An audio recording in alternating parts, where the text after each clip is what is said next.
Hello subscriber, নমস্কার। কেমন আছে সবাই? তো ফার্স্টেই দেখো জন্মাষ্টমী ভোগ করতে বসে গেছি। আগের দিন তো নাড়ু করেছি, আর ময়দা মাখানোর পরে ময়দাটা মাখিয়ে রেখার পরে আমি এখানে সাদা ননিটা বানিয়ে নিচ্ছি।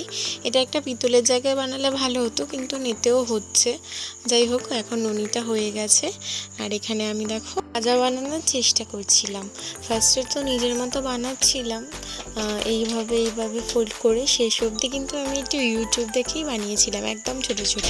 তো এখানে দেখো আমি কিছু কিছু গোল নিমকি আর একদম ওই যে ছোট ছোট খাজা বানিয়েছি, ওগুলো ভাজছিলাম। যার মধ্যে কিছু হয়েছে, তারপর আমি এমনি নোনতা নিমকি ভাজছিলাম। দেখো এগুলো সব আমার হাতেই বানানো, আমি ভাজছিলাম। আর এখানে আমার তালের লুচি। আর এই প্রজাপতি মহাশয় আমাকে ছেড়ে যাচ্ছিলই না, কতবার তাড়া করেছি তাও আমার কাছেই বসে আছে। যাই হোক, হয়তো ওর ইচ্ছা আমার কাছে বসে থাকার, আর ও বসে থাকুক। আর আমি এখানে দেখো আমার লুচিও করা হয়ে গেছে।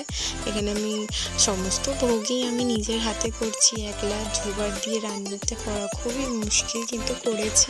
যাই হোক, ভগবানের আশায়, তাই জন্য সব অল্প অল্প পরিমাণেই করছি। এখানে দেখো আমি দুধের মালপোয়া ভাজছি। আমি 3-4 রকমের মালপোয়া করেছিলাম, এমনি মালপোয়া, দুধের মালপোয়া, তালের মালপোয়া, রসে ডোবানো মালপোয়া। তারপরেও আমার বাবা আবার মিষ্টি দোকানের মালপোয়াও কিনে এনেছিল।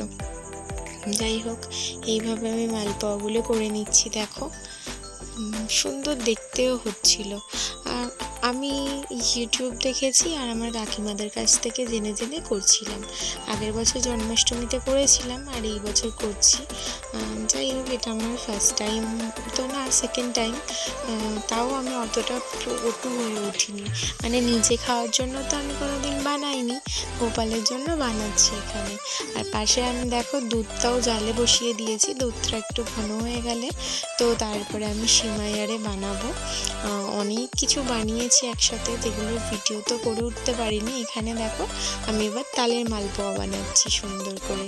তো তালের মালপোয়াগুলো বানানোর পরে ওগুলো হয়ে যাওয়ার পর তালের ফুরুলি বানাচ্ছি, যে আমার কাছে অত ভালো শেপ তো হয়নি, এরকমই দেখতে হয়েছে। যাই হোক, আমি এতেই খুশি, আর আমার গপ্পুও খুশি। এখানে আমি দেখো তালের ক্ষীর বানাচ্ছিলাম, তালের সুজি বানিয়েছি, তারপর ননি বানিয়েছি, আর সবশেষে ভাজাভুজিগুলো করে নিয়েছি। এই যে দেখো এখানে কত রকমের ভোগ বানিয়েছি। আর এখন আমি মিষ্টিগুলো সাজাচ্ছি। অনেক মিষ্টি আনা হয়েছে, যেগুলো সাজাতেও অনেকটা টাইম লাগবে। আমি এখন সব মিষ্টি সাজাচ্ছি। আর এই হচ্ছে রসের মালপোয়াটা।